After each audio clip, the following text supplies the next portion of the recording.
नमस्कार दर्शक बंधु साई अनंत आश्रम को स्वागत। ओडिशा रे मार्गशीर मासर प्रति गुरुवार को माणबसा गुरुवार भावे पालन करा जाए।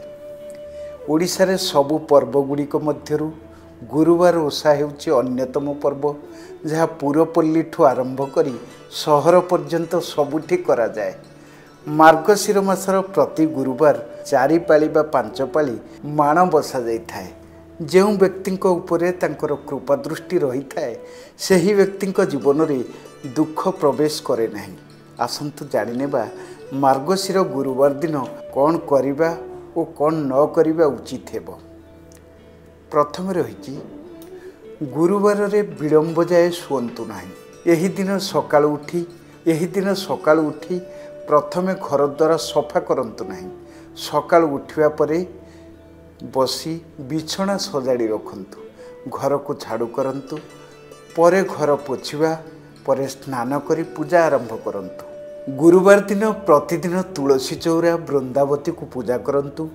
पूजा करिबा परे ठाकुर घरे पूजा करंतु।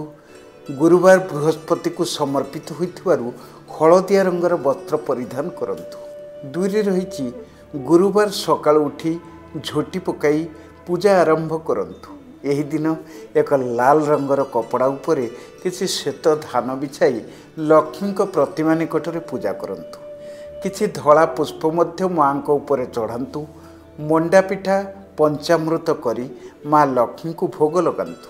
3 रही यही गुरुवार दिन भूल भी आमिष रांधतु नहीं। घरे कहीं जेपरी आमिष न खाइबे से नहीं ध्यान दियंतु। गुरुवार दिन 12टा परे काहाकू भी भिक्षा दियंतु नहीं, काहाकू टंका धार दियंतु नहीं। एपरी कले घर माता लक्ष्मी छाड़ी चली जाती। 4 रे रही गुरुवार संध्या समय रे मुंड कुंडेवा और शोइबा निषेध होता है। संध्या समय रे घर सारा झुणा बुलांतु। यह द्वारा घरे सकारात्मक वातावरण सृष्टि हेबो। आनंद मो घर हूँ बालेश्वर जिला भोगराई ब्लॉक कीर्तनिया ग्राम। मु बाबा को फोटो यूट्यूब रे देखी देखिला परे मो मन सदा सर्वदा बाबा पाखक टाणु थाए। बाबा सहित केमती भेटिबी एवं दिन आसिला बाबा पाखरे आसी पहुँचली एवं बाबा पाखरे आसी पहुँची बिना असुविधा सबु सुविधा क्रम बाबा दर्शन पाइली एवं बाबा मो मनर कथा मो कहवा पूर्व से निजे भी कहीदेले सबू कथा एवं संपूर्ण कथा कही सारा परे से मते आशीर्वाद कले।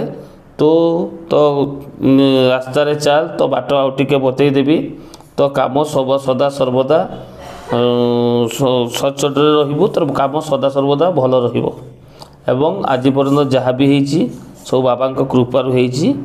बहुत आर्थिक समस्या थी, बाबा कृपारु आज मोर भल समय टिके आसीछि बोली मो अनुभव करुछि।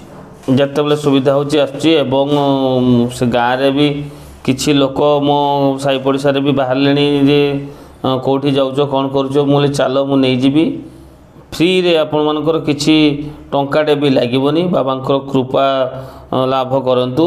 न आसीबा पर्यंत निजे अनुभव न कले जानि परिबेनी।